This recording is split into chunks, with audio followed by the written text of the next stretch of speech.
All right. Good afternoon, everyone. It's a pleasure to be here. My name is Oscar Pedroso, a founder here at Thimble.io. And as Abigail mentioned earlier, there are a couple members of my team here with us, Greg Shepard and Alexandra Brown. And again, really looking forward to sharing a little bit about what we do, and we'll go take it from there.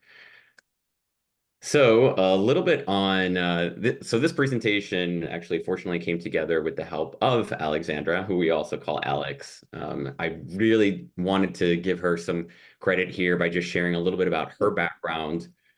She brings a ton of experience to the table here. She's a curriculum lead here on the team. She's a former STEM teacher, middle school to high school. She's been a STEM competition coach, an educator across multiple disciplines, has over 10 years of experience in the education space, particularly STEM or STEAM. But she also brings a creative aspect to this as well. So she's an arts enthusiast and career out of South Dakota. But she's got a big passion for learning and teaching as well. So she is on standby too. So if anybody does have any questions along the way, she and I can both help answer any questions for you. But the agenda for today is we'll tell you a little bit about who we are as far as what Thimble.io is and our story. Uh, and then from there, we're going to segue into more of an introduction to what creative computing is all about, which some of you may be familiar with, our products and curriculum, designing STEM activities, and then we'll leave it open for questions and answers at the very end. All right. So what is the genesis for Thimble.io? As I mentioned earlier, I'm a founder here at Thimble.io. So growing up, I actually grew up in a suburb outside of New York City. I was that particular child that used to break all different types of electronics at home. Anything I could get my hands off on that was electronics related, I would try to disassemble. That included the TV, computer, vacuum cleaner. I got grounded once for breaking the stove. So as you can imagine, my parents weren't very happy with me. But the reason for this is because I was naturally curious about the way things worked. As I got older, I discovered that our school district had a robotics team, and I felt like I had finally found my people. But because I was not part of the gifted and talented program, I was told I could not join the robotics team. So I was pretty disappointed, and I mean, I was even that child that used to peek into the class to see what everybody was doing, and I also had a bunch of friends that were part of the team. Fortunately, my parents ended up advocating on my behalf and ended up meeting with the instructor.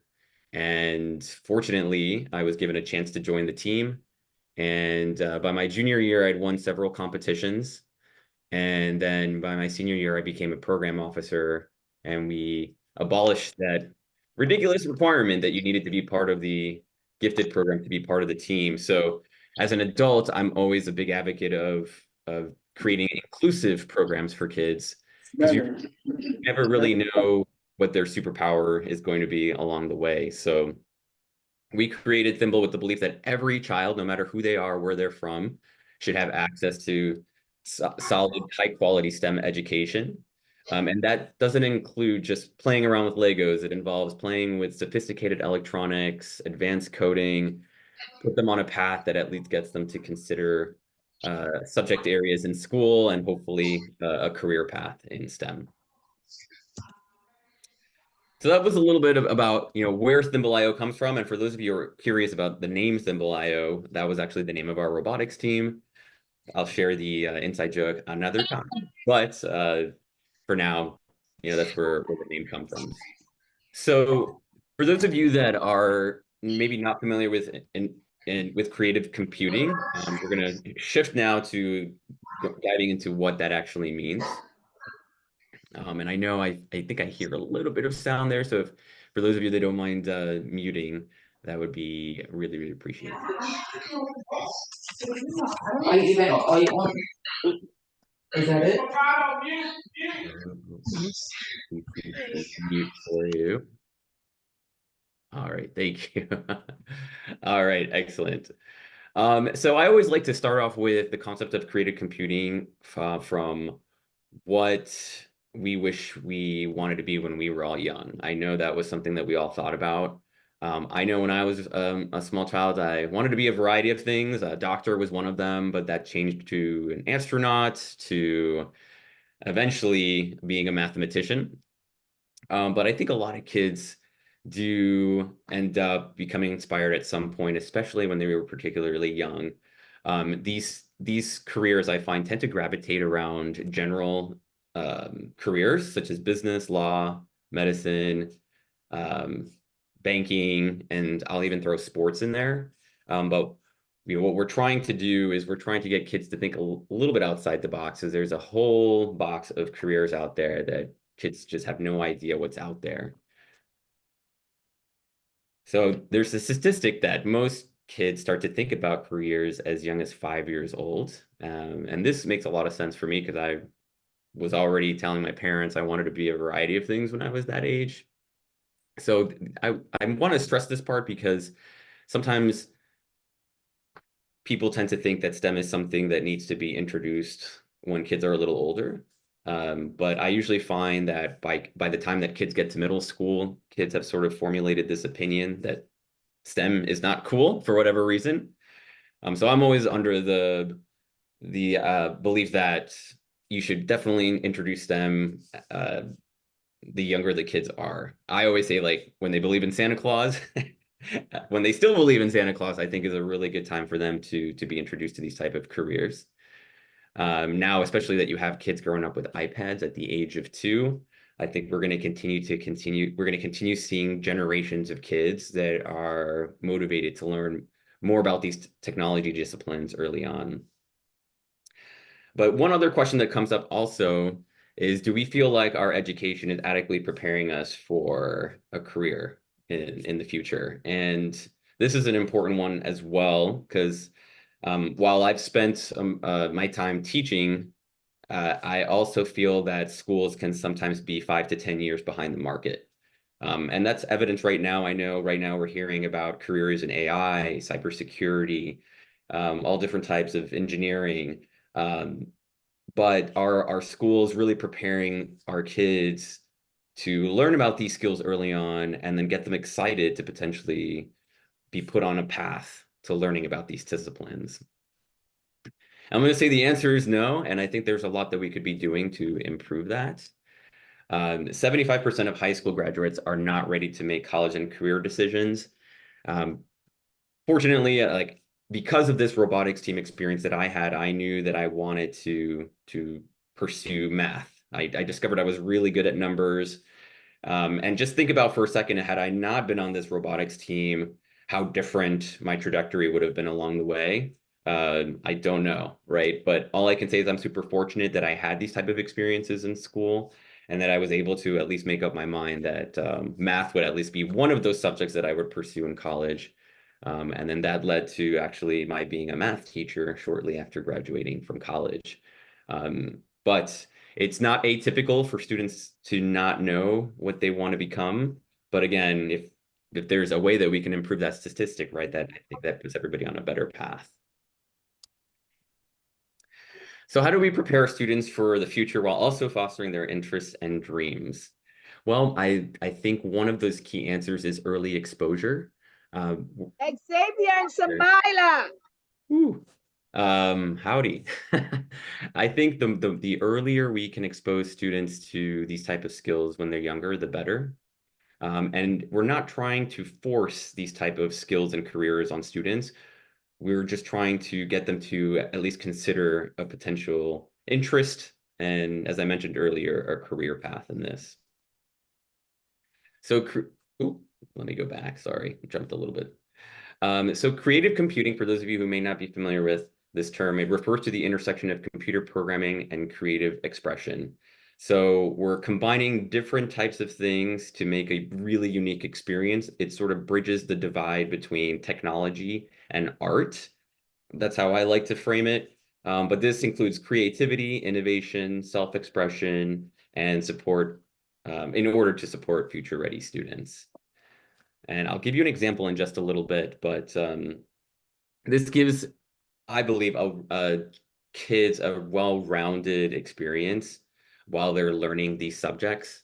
I will tell you, I had one student who learned how to build one of our robots and also had a parent who was diagnosed with Lou Gehrig's disease. And the student was able to program the robot so that she could help her dad, who had limited mobility in his arms. This robot would basically transport food and beverage to her dad whenever he needed it. And it was all programmed through Amazon Alexa. So think about that for a second. A student has identified a problem, is able to use technology, blend in a creative aspect there for helping her dad deal with this terrible disease. And so that's what I mean. When I think of creative computing, I think of that experience, right? The ability that student, the ability. And this was a young girl in 7th grade, by the way. So this was someone who maybe had a few years of experience under her belt, was able to do something really cool, and then and she obviously used that as she ended up showcasing that at a annual showcase that their school had for kind of like a family night type of thing. So on the creative expression, right? I'm going to kind of leverage this example that I'm giving you, right? The creative expression there.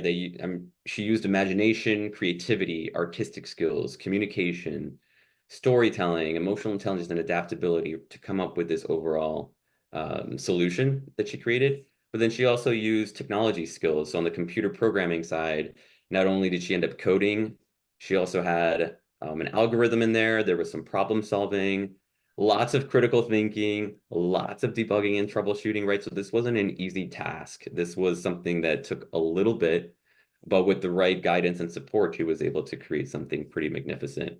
And then obviously this includes collaboration and continuous learning. And she's now in high school. And I haven't kept up with her, but I'm sure she's going to do great things in the areas of technology. Excellent. So, clearly these type of experiences have lots of benefits for students, and they go well beyond what's listed here. But these are the 5 main categories that I think really stand out for me as far as what they do for students. So, personal expression, learning engagement. Learning engagement is a big one for me, especially if it's hands-on. I know a lot of kids were burnt out from just looking at a Zoom screen during the pandemic and even afterwards. Now it's becoming more and more popular, getting kids away from a screen, getting them at least using their hands to build something, and then from there tying in that programming aspect. There's obviously the career exploration, because we want to give that introduction to students about the types of careers out there. And this, STEM and STEAM, I know is a buzzword used all the time, but I find that sometimes educators it can be a little blurry what that actually means. For one teacher, it can mean building something with popsicle sticks. For another teacher, it could mean soldering your own printed circuit board to create, this gigantic drone, right? So the career exploration there and what those specific fields are, I think goes a long way. The other thing too that this does is help build confidence. I can't tell you how many times I've come across a student that says they cannot do something, and then once they try, it's a completely different student. I even found this to be the case when the student was having a hard time trying to solve a problem, but they eventually figured it out. To me, that was like the highlight. A lot of times the students would actually be more empowered to continue learning about something when they got something right, even if this meant they had to troubleshoot along the way. And then the global connection is important there, not only for students to realize how these skills and careers impact them individually, but also how this affects the community around them. And then if they end up doing this professionally, or if they end up becoming an entrepreneur and solving a huge problem, then there's a huge global connection that they're making there. So these are just some examples of creative computing, just to dive a little bit deeper there. And some of you may already be doing this. There's digital art, right? We're seeing more and more some of these tablets that allow students to create all different types of designs. There's physical computing, which would be the equivalent of building a robot and then programming that robot to do something. There's game design, and I'll also tie in esports with that. Augmented and virtual reality, there's music composition, and then 3D modeling art and prototyping as well. Now, I know artificial intelligence, AI, is something that has been tossed around a lot. And, there's some educators out there that are afraid of this word and some others that are embracing it. AI is going to be one of those things like the internet over 20 years ago when it first came out. It's going to be here to stay. I think it's just going to be a matter of how we use AI for the benefit of good. All jobs will feel the impact of AI across the board. It doesn't matter what industry it is. It could be sports, it could be engineering, it could be finance, it could be medicine. I think technology, AI is going to be something that's on the back end of every career, every field out there. And this involves teaching technical skills and fostering those soft skills as well, such as the ones I mentioned earlier, such as critical thinking, creativity, adaptability, and continuous learning. So I'd love to shift away from this for a little bit to tell you a little bit more about Thimble.io and how we help introduce some of these skills and overall pedagogy in the classroom for those of you that are actively teaching. So I often like to start with, what is the most challenging part of incorporating new products or solutions? One of the first things that stands out for me is how to actually be trained and feel confident and comfortable teaching in the classroom. One thing I hear from a lot of teachers out there is that teachers very much feel intimidated sometimes because they feel like their kids know more than they do. And I think that's somewhat normal for a teacher to feel that way. In some cases, I've met teachers that are completely demoralized, but my philosophy is always it's a two-way street, right? You have the teacher that's up there in the classroom instructing the students, but I also think there's a huge opportunity for teachers to learn from their students as well. And if you can create that kind of dynamic in the classroom, I think it's the for me perfect. It's like a nice I'm almost trying to think of the word here. It's a nice balance where the teacher is it's not all on the teacher to deliver this content. You don't have to be an expert in programming. You don't have to be an expert at building a robot.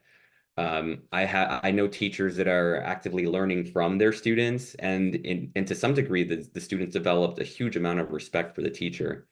So just touching base on that here is that one of the most challenging parts here is actually just becoming comfortable, being open to learning these skills. If you can get past that part, I think you're golden. So at Thimble.io, what we are is we are a curriculum that blends hands-on materials through hardware, or what we call kits, some of which are reusable, some of which are consumable. And then we have a curriculum that's embedded within a software. Now, the curriculum includes a variety of lessons, video tutorials, there's instructor guides, there's PowerPoint presentations. We know teachers don't have a lot of time in the classroom. So what we do is we've come up with ways to make it easier to implement a lot of these type of activities in the classroom. And then our software includes trackability. And why this is important, I know there's a lot of curriculum out there that focuses on tracking on reading and mathematical abilities, but where we don't see a lot of trackability happening is at the more in-depth technology type skills where, Susie and John built a robot. How did they do, right? Did they start the lesson? Did they build it? What did they take away? Did they answer all the questions at the end of the quiz? That helps us determine whether a student is truly learning. Otherwise, if you don't have that trackability, what you're running into is more of a one and done type experience. And what we want to create is more a way for students to continue learning, but also feel confident. And we also want those teachers and stakeholders, or administrators, if you want to call them, to determine how those kids are doing. So For the hardware piece, we have the reusable kits. These are meant to be user-friendly, so students don't have to have a prior background. Our curriculum starts right around 4th grade, and we're slowly making our way towards pre-K. But we find that 4th grade is a nice place to start. These are friendly for both students and teachers. They're reusable, so you can continue using them from one class to the next. You can also use them for an after-school club. You can also use them next semester for incoming students as well. And this creator set is just one of 16 kits that we have. So if you are a teacher teaching a specific class, let's just say if you have 5 sections during the day, you could be teaching this once a week or every day. It really depends. We find that all schools are really different. 24 projects is included in this actual kit. So to give you an idea of how long it would take to build a project like this, if the students were building a lesson, if they were working on this kit and meeting every day for at least 45 minutes, it would take you about a semester to complete this one kit.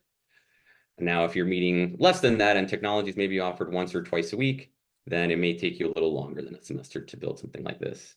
But the curriculum is meant to assist the students and the teachers, especially the teachers, because again, we create more resources there for the teachers. The nice thing too is this also serves multiple students at once. So you could do anywhere between 1 to 2 students per kit. In some cases, we've seen a little bit more than that, but what we've seen is somebody usually gets left out. So this is something that can be done individually, but I'm always a big fan of students working together in pairs to work on some of these projects. This is just a quick little glance at what our first kit looks like. I always have teachers that get a little intimidated by the components in this kit, but I promise you these are components that you'd find in everyday devices, such as your laptop, your keyboard, your television, your computer screen, your smartphone, if I don't already say that. Examples of some of these parts include a buzzer, a microphone, a light sensor. Again, these are all specific components that we all take for granted, including myself. But the nice thing is the students get to actually use these components, combine them in different ways to create projects, 24 projects in this particular kit. One really quick note is this is all text-based coding. So this is Arduino based. For those of you that may be familiar or may not be familiar with a microcontroller, this little red board is like a little motherboard, where a lot of the coding happens on this board. And then they do that to program different activities. So in our project library, again, these 24 different lessons, what you see here is just a quick glance at what some of those projects are. So one example is a little plant buddy. There's an escape room puzzle, traffic light, a candy dispenser, which is one of my favorites. So the students actually get to build their own candy dispenser, and then using a variety of buzzers, a buzzer, or I'm sorry, a button, they get to actually dispense candy from the actual jar. Our learning portal is where all of our curriculum lives. So this will have lessons, step-by-step instructions. There's a particular framework that we work off of. So every lesson that you click on will have a certain number of different areas that you have to go by in a certain order to complete the lesson. So there's always a getting started section, a lesson launch, there's a project, there are 2 challenges. So there's a coding challenge and an engineering challenge. And then there's an assessment. That's where we end up seeing what the students take away. And then there's a resource area where you as a teacher could access instructor guides, writing journals. There's what we call career exploration guides, which is where you would introduce a new occupation to the student when you're finishing a lesson. So there's single sign-on, and there's also an educator dashboard where you'd be able to click into your classroom and see how your students are doing. So this is the framework that I was just mentioning a few seconds ago. we find that this is a really nice holistic approach to teaching students all these types of skills. And we do that purposely because we do want there to be a seamless introduction for the students. We don't want to necessarily just have them build a robot and then be done with it. We actually want to introduce them to vocabulary. We want them to see the real world application to why they're learning these particular projects and skills. And then from there, once they have a basic understanding of that is when they actually learn how to build the project and then make those connections along the way. So this orange area here is the getting started section. There's the lesson launch. And let me take a step back. The getting started section is meant for the teacher to some degree to give you an idea of what you're about to cover. The lesson launch is, for me, right, the precursor to building a project. So this is when the kids would actually be learning the vocabulary. And that vocabulary is important, by the way, because we found that when students don't understand what they're building, the takeaway is just not as great as it could be. So when you have that context beforehand, the students go into it a little bit more prepared and confident. The green part here, the building the actual project, is the fun part because you're actually using your hands, you're building these electronics. And then the design challenges are meant to push the envelope. So for those students, even though we make it required for all students, it does push the envelope for those students who find that they may have a knack for this. I like to call them little Einsteins. There's usually one or two in a class who just run with it, who will surprise you. The assessment piece, again, is meant to give the student quick 10-question quiz, which can be true, false, or multiple choice. But again, that data is recorded on the back end. And then the resources is meant for you as a teacher to use at your own discretion to give you a very high-level view of what you're about to teach. And then we're currently working on competitions where students can compete with each other for prizes on any really cool projects that they're working on. The escape game puzzle, right? So this is one of the projects in our curriculum, in one of the 24 projects that I mentioned earlier. So they're using a buzzer, they're using a touch sensor and a dial to come up with an escape, kind of like an escape game puzzle. Initially, they're not starting off with this project, but they're combining these components to create this really cool, fun game. You can see here, the 3 components are right here, and then there's a little LCD display where they can actually see some readings here. And we're trying to make it fun, because if it's not fun, then it's not very engaging. And what we're trying to do here is create that initial hook for the students to become interested. So that's just one example there. Really what we're trying to do here is we're trying to support your STEM goals. The nice thing about this is this can serve this can solve a variety of challenges that you may be having in the classroom. So if you're a teacher that's just trying to dabble in this and provide some exposure, this is great. This is a great starting point. And like I mentioned earlier, you don't have to be an expert at this. We work with so many teachers that are English and social studies teachers that don't have a STEM background. Initially, sometimes they're the ones running for the hills because they're like, oh my gosh, I don't know how I'm going to do this. But I can tell you, like, we've trained a few teachers initially in like a 2 to 3 hour period that have all they need to implement this right from the get-go. For those of you that are trying to introduce more hands-on activities in a group setting, this is also a really good way to bring everybody together and create that initial interest. And if you're looking for something where it's more like partial immersion, this usually fits well with more like cross-curricular programs. I have worked with English and social studies teachers that have introduced some form of this curriculum in their class. It might not be everything that they do, but they're able to make that connection during a specific lesson and introduce a hands-on activity through our curriculum. And if you're looking to go big, right, go big or go home, and you want that really comprehensive experience for your students, or maybe this is more half or even full-time what you do in a classroom, maybe this is more of something that you fit into an elective setting. This is also a really good place to start because there's that progression and continuity. As I mentioned earlier, this curriculum is a 4 to 5 year roadmap. So once they're done with that first kit, the next one is going to just completely build off of the previous experience that they've had. So they're only getting better and better. And I like to throw the teachers in there too. They're also learning as well. So as far as designing STEM activities, I just wanted to spend a little bit of time on how we can help you create better activities in your classroom. So STEM and STEAM, I've seen used interchangeably all the time. Science, technology, engineering, arts, and math. So a lot of what you find in our curriculum will leverage both technology and the arts to create those really fun experiences for the students in the class.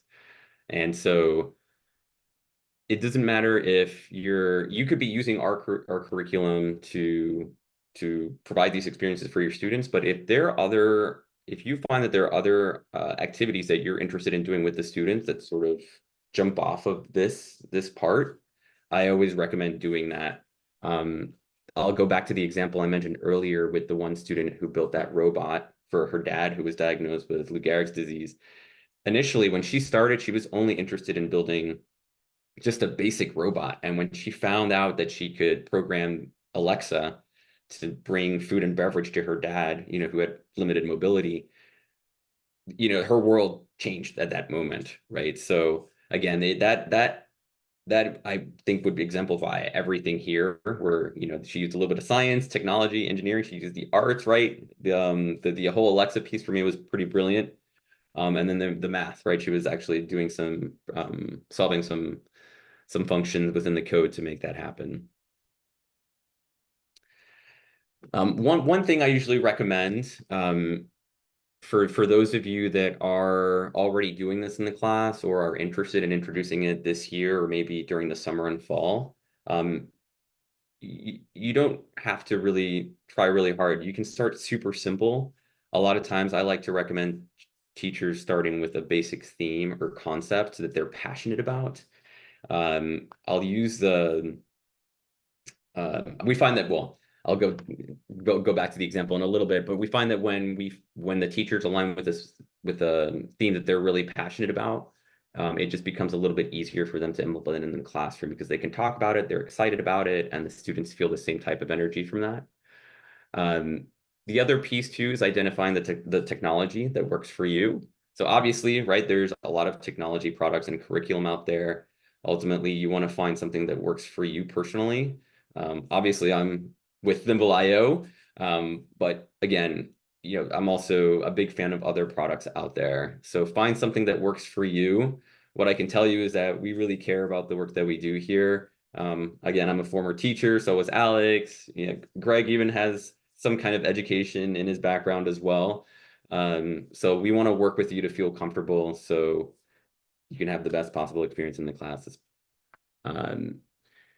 Also connecting to the real world. For me, this is something I wish I had more of when I was in school. I didn't really get that until I was in high school. As part of this robotics team, I actually had a chance to go and compete and understand some of the careers and occupations out there that I wasn't really getting exposed to. In my household, all we really talked about was Oscar becoming a doctor one day, and that's not what I ended up becoming. But I do wish that I had more exposure to what's out there. My freshman year in college, my roommate was an optics engineer, and I remember I was like, "What is that? And why haven't I heard about that?" So the sooner we can introduce those type of occupations early on, I think the better the kids will be prepared to make those choices. But I know I did mention that you should find themes or topics that you're most passionate about, but I also think it's important to hear what the students are really passionate about as well. I know a lot of times the students that tend to be a little bit more interested in video games, but there are other topics that they are interested in. We like to approach our themes from standards, and selfishly, I always like to start off with what I wish I had when I was a student, and that's also why I spend a lot of time asking students what they're interested in. A lot of these projects that our team has put together has come from our own experience of working with students and seeing what they respond to really well. go from there. And then identifying the technology. Again, I know I mentioned this earlier, right? There's a lot out there, but we've made it super easy for teachers to learn the basics and run with those basics to, again, you don't have to be an expert. I'm going to keep on saying that over and over again, because I do really meet a lot of teachers that are fearful of learning these skills. But I promise you, once you get started and get through the initial hurdle of, there is a little bit of a learning curve, but if you get past that, I think you're in the right spot. And I already talked a little bit about this. I'm just keeping my eye on the clock here, so we have enough time here. But again, connecting to the real world is super important here. I won't spend too much time here because I've already given you a little bit of that. One thing I did want to mention is the cross-curricular approach. I do find that some schools may not have a formal STEM program. Maybe you don't have one right now. Maybe you're in the process of developing one. Maybe you have a STEM program that needs to be revamped. But if for those of you that may not have a formal STEM program, this is very much cross-curricular. So science, math, English, language arts, social studies, and fine arts, we cut across all these disciplines. So if you are a STEM teacher and you're let's say you're just teaching, a computing class, that's great. But if you're someone who maybe you're an ELA teacher or a science teacher, but you're looking to introduce these types of experiences in the class, these are a great way to fit that in there. By the way, if you would have asked me a couple of years ago if we would align to ELA standards, I probably would have laughed. But after you realize what we have on our portal in terms of writing journals, vocabulary, there's so many ways that you can provide those type of experiences in the class. I'll give some examples here. So for science, if you are a science teacher, one of the lessons in our initial kit, Feeling the Heat, is where students are building a thermometer using the components you see here on the right-hand side. They get to use a digital thermometer that measures temperature in both Fahrenheit and Celsius. They'll explore analog to digital conversions and the significance of converting that temperature into signals into digital data. And on the right-hand side here are just some of the science concepts that they're taking away. So there's circuits and electronics, transfer of energy, units of measurement, to name a few. If you're looking to introduce this in a math environment, there's another lesson out of the 24. It's called Level Up with Loops, where the students are building a little candy dispenser, right? So you can see here they're pushing the button. So not only are they building the circuit, but they're then programming the board for the dispenser to withdraw candy. The nice thing is that the creativity aspect of this is the students are designing their own candy dispenser. And then I would imagine they select their own candy. So for any Skittles fans, that's what would be in my candy dispenser. But some of the skills that they're learning here include measurement, data analysis, logic and set theory, probability, and variables. For ELA, I won't cover all of this slide, but I mentioned it earlier, they're learning vocabulary, they're learning about written communication, storytelling, presentation skills, overall that STEM literacy, right? So, and they're doing that by building the Hello ThinkBot lesson, also one of the 24 lessons in the initial creator set.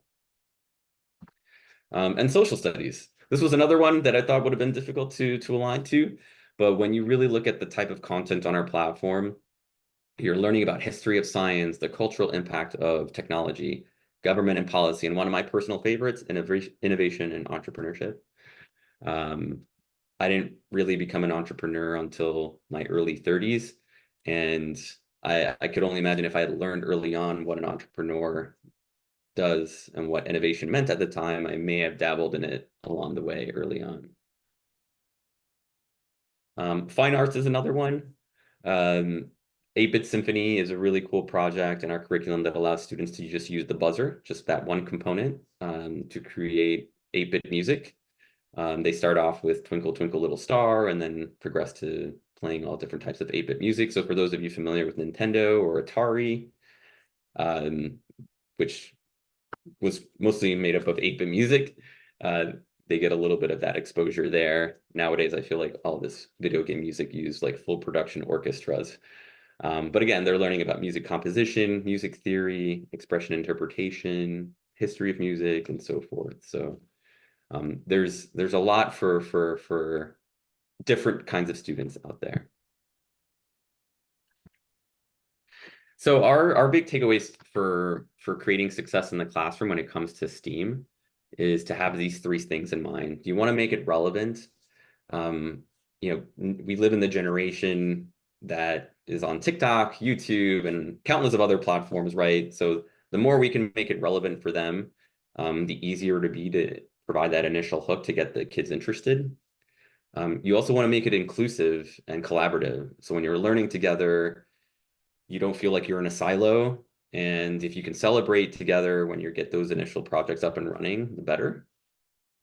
And going back to my story of finding my people in that robotics team in high school, finding that community. One of the things that I really enjoyed as a math teacher, I didn't mention this earlier, but I was also one of the volunteers for our robotics club when I was a teacher.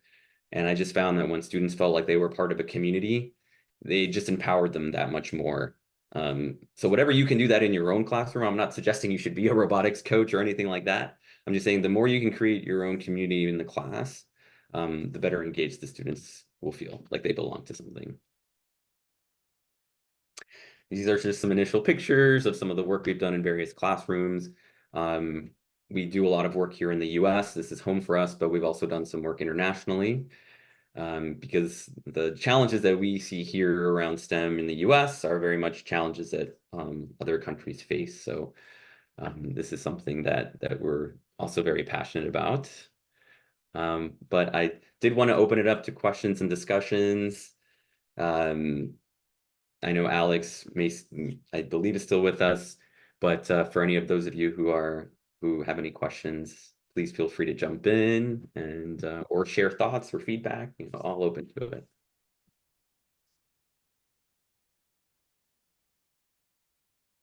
I have a question and I don't know how to raise my hand. I don't have wait. Okay. Oh, yeah, go ahead. Okay, so thank you very much, Oscar. That was a nice introduction to your Thimblio. My question is for the coding. You don't really elaborate on that. My students are very excited. They're second graders, but they're so advanced to their age. And I have an after-school program where I bring in and I introduce projects such as yours. And I'm very interested. However, what can we do with coding using Thimblio? Yeah, great question. I find that every school district has their own approach on how they teach coding. So our philosophy here for teaching coding is almost like teaching a new language. I sometimes joke about how computer science should be treated as a foreign language because I know it's mostly math, but it's you almost have to learn the alphabet of coding, and that's very much how we introduce it initially, where we provide the code for you in a lesson. And the reason we did that was we used to do it the other way around, where we would expect the kids to start writing the code, but they had no idea what they were doing. Yeah. But when we found that we provided the code for you, we would have the students change the variables here and there. So if they wanted to maybe change the rate at which an LED flashed or adjust, the letters or the notes in a song, they could go and do that. It felt like they were coding, even though they were really just changing variables. But as they progressed from there, we would start to remove parts of the code so they would then remember, what actually went in that particular code. So I mean, they would have to like memorize functions. It's in language. It's a whole new language, I guess. Yes. Yeah. And I mean, it's text-based coding. I know there is block-based coding out there. And I know that usually is something that we find at the younger grade levels. I'd say pre-K through like even fourth, fifth grade, we've seen block-based coding. What is that called? Block base? Yeah. So there's one, you may have heard it's called Blockly is one. There's also Scratch, which is another form of block-based coding. Okay, yeah. That's Scratch. usually a really nice introduction for the students. And then at some point though, and I always say like right around third, fourth grade, you're going to want to introduce some kind of text-based coding. Because Scratch and general block-based coding is limited to a certain extent. Eventually you're going to want them actually writing, some of that. Mhm. Right. Thank you so much. Sure. Thank you. Anyone else have any other questions?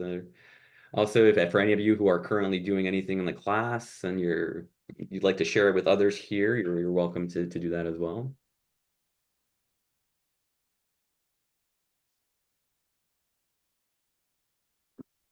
Right, and I just wanted to open up to my team as well, Alex or Greg, for those of you if you have any insight you wanted to share, you're welcome to. Does look like we have a question here in the chat.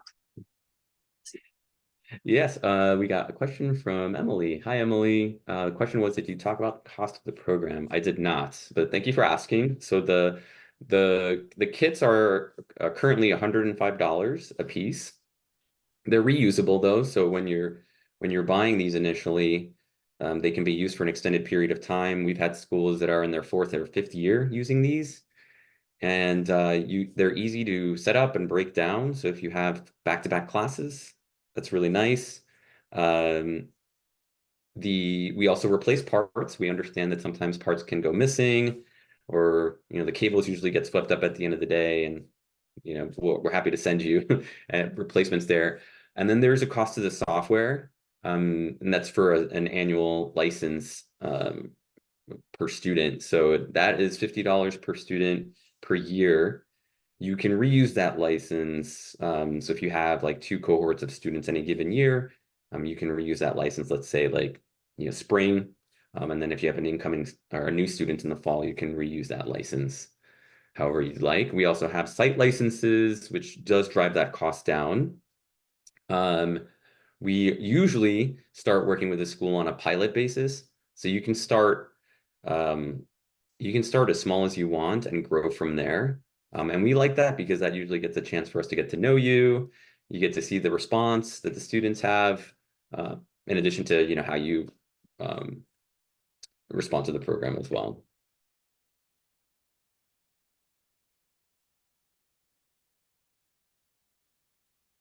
Oh, and I forgot to mention that also includes onboarding.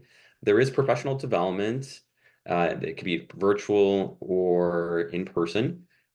We do have an additional fee for those, but those can be half day, full day. That can vary because I know sometimes training can be one day. If it's a district-wide implementation, it could be a couple days or more, where our team comes in and we train everybody.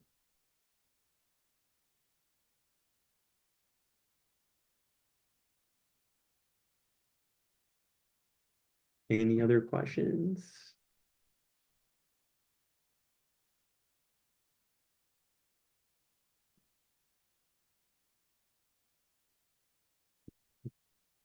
All right.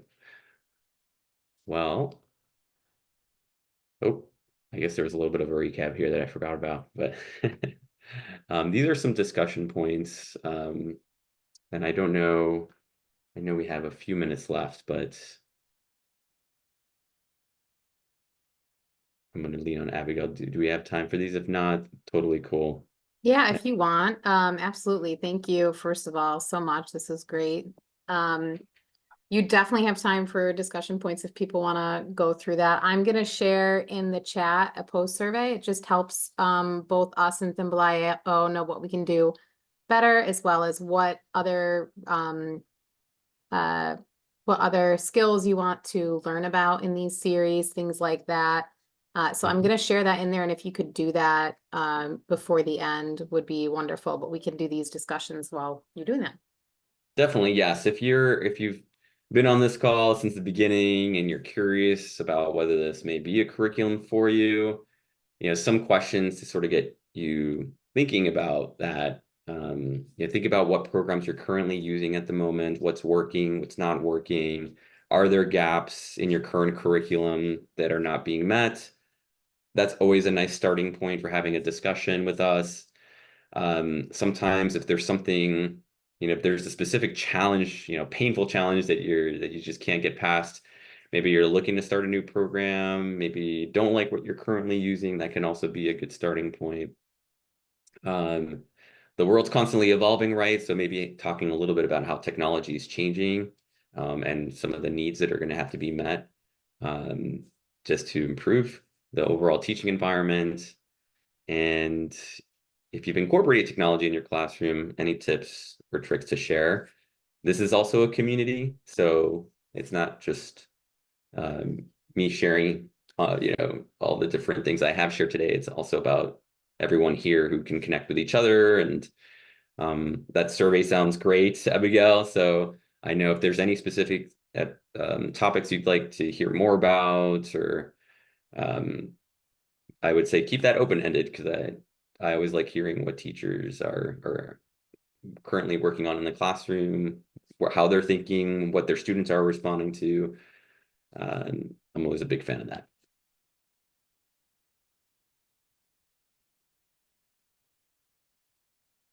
Cool. For those of you who would like to get in touch with us, I know that says Alex Brown, but you can email us at askthimble@thimble.io to reach us. And Abigail also has our contact information. So if you ever had a quick question or wanted to learn more from what you saw today, please reach out. We're here in New York, so we're not hard to find.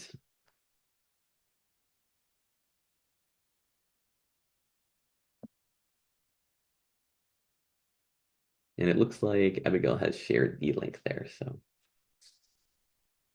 And I will. oh, Abigail, looks like you went on mute. Yeah, I saw that. Thank you. And I put my email in the chat as well for anyone if you have questions for us as well. And thank you all for coming again, and for Thimble.io for you being here. So the form is in there, as well as our events page. And in the survey, you can also get a link to Thimble.io as well.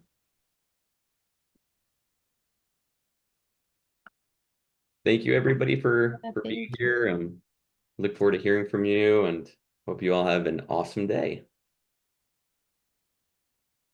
Bye, everyone.